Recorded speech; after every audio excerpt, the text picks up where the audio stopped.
A esta hora saludamos a Fausto Ortiz, exministro de Economía y Finanzas. Economista, buenos días, bienvenido a nuestro programa. ¿Cómo está, Yane? Buenos días, saludos cordiales. Quisiera analizar con usted esta operación que va a realizar el gobierno llamada Liability Management, que consiste en una recompra de los bonos 2020 con vencimiento al 2029. Esto, pues teóricamente en mejores condiciones. Quisiera confirmar con usted que así es, así lo ve usted también. A ver, el día de ayer ya hubo la transacción, hay información de que se colocaron 1.025 millones de dólares a una tasa de 10.75, que es la tasa que tenía la emisión que se colocó este año en el mes de enero, es de esa misma paquete de emisión, pero se coloca con un premio de 10 puntos, y entonces el resultado es que el rendimiento o el costo financiero final es 9.05. Es una tasa alta para el momento que estamos viviendo, donde está bajando el riesgo país, donde está bajando también la tasa libre de riesgo, que es la tasa del bono del Tesoro americano. Sin embargo, le da la tranquilidad al Ministerio de Finanzas de no tener que ir corriendo por 1.500 millones en el mes de marzo del próximo año, sino ya tener identificados hoy día al menos 1.000 millones y el próximo año ir a buscar la diferencia. Pero es una tasa alta. ¿Cuál habría sido la tasa ideal acorde a las condiciones que estamos viviendo en este momento? El mismo Ministerio de Economía describe una mayor confianza por parte del mercado internacional, una mayor apertura. El Fondo Monetario de alguna manera sigue apoyando, lo está demostrando así. ¿Cuál habría sido la tasa esperada, ideal? Sí, el Fondo Monetario, cuando hace unos 3 meses se reunía con el gobierno y hacía la información pública de que estábamos ya en el programa, el fondo planteaba que quizás con los 10.000 millones de dólares que iban a ingresar al país no iba a hacer falta regresar a los mercados internacionales por lo menos en un par de años para poder tratar de pasar el mensaje que con la plata que se estaba recopilando podían enfrentar bastante bien el presupuesto del Estado del 19, 20 y 21. Sin embargo, daba una ventana por ahí de que podría haber algún espacio para reperfilar deuda. Y entonces, para mí lo ideal hubiera sido esperar a tener la aprobación de la Asamblea de la Proforma 2020, que hubiera permitido conocer cómo se iban a financiar esos 1.500 millones de dólares. El Fondo Monetario y el gobierno dicen que va a incrementar la recaudación en el año 2020, saber de una vez para allá en el mes de octubre o noviembre si es que esos 1.500 millones van a ser originados en 3 puntos del IVA o van a ser originados en algún esquema de cambio en el asunto de recaudación, para con esa información ir a buscar plata más barata. Sin embargo, una cosa es lo que uno opina desde afuera, otra cosa es el que tiene manejando el flujo de caja del interior del Ministerio de Finanzas, y ellos han preferido tomar la plata hoy día y no esperar al mes de marzo para ver cómo lo enfrentan. Es decir, ahí hay un desfase entre la reforma tributaria que han anunciado que se va a presentar, la reforma laboral, que dijeron pues que se iba a presentar ya próximamente y ya no en octubre, como se había anunciado en un inicio. Es decir, se van tomando decisiones, pero a la par las reformas que hay que hacer van más lento. Claro, y uno hubiera esperado que la reforma fiscal hubiera hecho que el riesgo país, que hoy día está en 570 puntos, hubiera bajado un poco más para darle más información a los mercados de que estamos en la ruta correcta de reducir el déficit fiscal, y entonces quizás en ese momento hubiéramos tocado puertas del mercado internacional.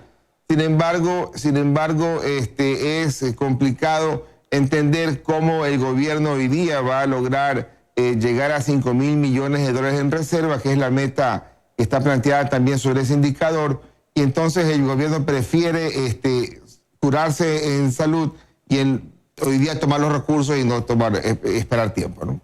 ¿Qué es lo que está pasando con la deuda china? Por ejemplo, que se había una expectativa de que se pueda también renegociar y se puedan mejorar las condiciones de pago y los intereses, digamos, en tiempo e intereses de esa deuda onerosa adquirida por el gobierno anterior.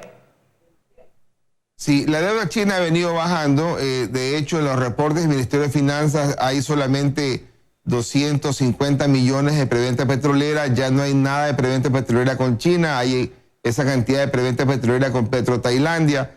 con China hay una cifra aproximada de 6.500 millones de dólares. Es el saldo total de la deuda china. Hay mucho petróleo comprometido, eso sí, con la operación financiera de China.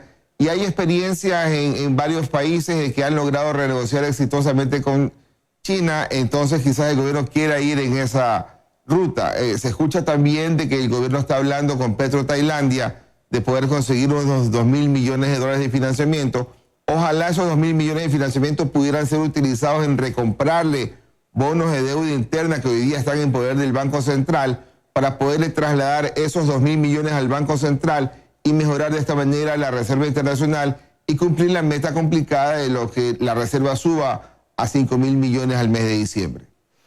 Hay un dato que señalan desde el Ministerio de Economía, quisiera recoger su comentario. Dice que esta decisión política económica de esta recompra de bonos podría permitir disminuir el costo promedio de los bonos 2029 y eventualmente reducir el saldo de la deuda. ¿Van en ese camino? ¿Usted coincide con esto? A ver, el costo promedio de la deuda total en el país está bordeando el 6%. Si la deuda que hemos contratado está contratada al 9%, claramente no abona en la disminución del costo promedio total de la deuda ecuatoriana. ¿Qué ayuda a bajar el costo total de la deuda ecuatoriana? Claramente la operación con el Fondo Monetario, la operación con el BID, la operación con el Banco Mundial, que se anunció el día de ayer que vendrán 500 millones más en estos días. Esos tres tipos de recursos de los multilaterales bajan el costo promedio porque están consiguiéndose abajo del 6%, es decir, están consiguiéndose al 4% más o menos. Pero conseguir plata al 9,5% a 10 años plazo es simplemente no dejar que el promedio baje.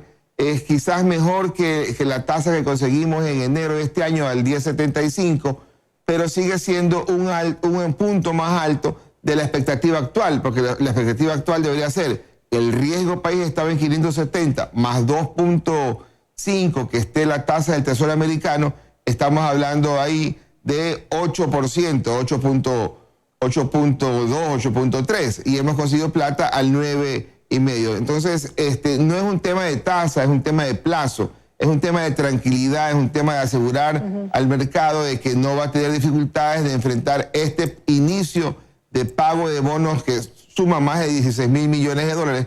Este inicio de pago en el mes de marzo del próximo año está prácticamente asegurado y el gobierno prefiere decirle al mercado internacional: he asegurado con 9 meses de anticipación el cumplimiento de ese pago para que no haya el temor a un costo alto, pero al final la tranquilidad puede ser que le dé más ventajas al país.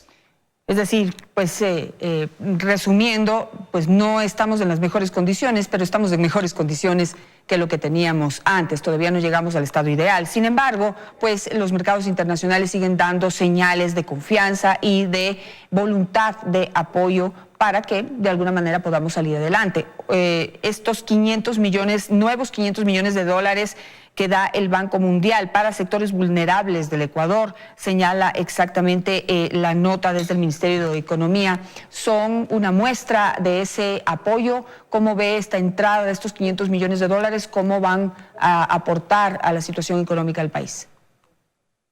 Sí, forma parte del programa con el Fondo Monetario anunciado hace algo más de 3 meses. Acuérdense que eran 10.500 millones de dólares, de los cuales 4.000 millones de dólares eran del Fondo Monetario y la diferencia, los otros 6.000 millones, eran entre el Banco Mundial, el BID, la CAF y 3 organismos internacionales adicionales. Entonces está simplemente siguiéndose la hoja de ruta trazada. Acaba de salir hace pocas semanas la misión de Ecuador que estuvo acá presente del Fondo Monetario Internacional, en la que dice ha cumplido la primera etapa de los compromisos, por lo tanto vendrá el desembolso del Fondo Monetario de 250 millones en estos siguientes días, y también está llegando entonces la plata del Banco Mundial, que estaba dentro de este programa, así como entró la semana pasada 500 millones del BID y 250 millones de CAF. Ahora, estos 500 millones de dólares entran con 9 años de gracia, 30 años plazo y 3,97 de tasa de interés. Destino: protección social, dice un cuadro enviado por el Ministerio de Economía. Las condiciones, pues, de este dinero que entra parecen bastante favorables. Claro, es que este tipo de deuda es el que le ayuda al país a bajar el costo financiero. Pero esta deuda lo que hará es liberar ciertos recursos que ya estaban presupuestados y tratar de con esos recursos entonces ir a pagar el vencimiento de la deuda para este año. Hay que estar claro, el gobierno en el año 2019 necesitaba una suma de cerca de 9.000 millones de dólares, 5.500 millones para pagar amortización de capital y 3.000 millones de dólares para pagar lo que era el déficit fiscal inicialmente presupuestado. Pero ese déficit fiscal debe caerse y quizás el gobierno tenga que hacerlo caer, ojalá a unos entre 1.500 y 2.000 millones de dólares. Por lo tanto, la nueva necesidad de financiamiento con el ajuste del Fondo Monetario acordado estaría bordeando los 7.000 millones de dólares. Y ya tendríamos entonces esos recursos bastante bien identificados entre lo que ha entrado hasta el mes de actual junio y lo que falta de entrar del programa con el Fondo Monetario, con lo cual estaremos bastante cerrada la brecha de financiamiento en el año 2019 y nos toca empezar a pensar en el 2020, pero sobre todo, cómo lograr esos 1.500 millones de dólares que el gobierno se ha comprometido a mejorar en ingresos fiscales para el año 2020. Y también falta en este año que nos digan qué empresa pública es la que van a vender o concesionar o van a hacer un ejercicio de concesión para lograr 1.000 millones de dólares que está presupuestado para este año y cuál otra empresa para lograr otros 1.000 millones que también está presupuestado para el próximo año. Es decir, hay todavía información que resta que nos cuenten, pero aparentemente estamos dentro de un plan acomodado al menos hasta la fecha actual. Gracias, economista, por estar esta mañana con nosotros con sus importantes apuntes.